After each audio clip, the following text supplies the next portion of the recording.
In this video, I'm going to pull apart this Dyson vacuum cleaner and explain how it works.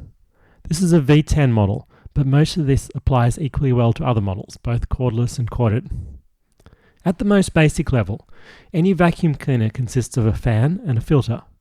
As the fan pushes air to the right, we have less air molecules on the left of the fan. That means lower pressure. And this low pressure sucks air and dust into the vacuum. The real challenge is the filter stage. How do we catch the dust without obstructing the airflow too much? In most Dyson vacuum cleaners, there's 5 filtration stages. I'll show the air path through this vacuum and show you each one. Air comes in through whatever tool you're using and up through the center of the bin assembly.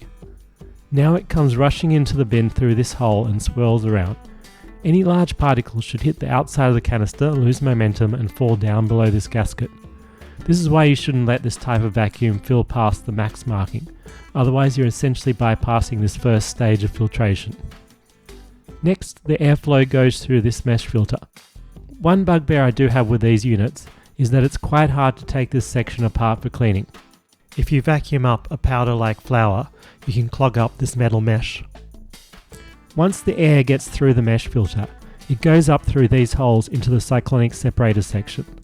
This is of course what Dyson is famous for, applying this technology to household vacuums.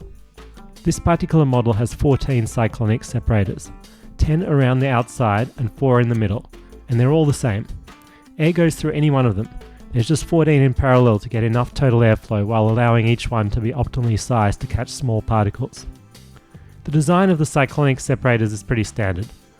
The airflow enters at the side here, spirals down and then back out the top. Dust isn't going to be able to do this complicated dance.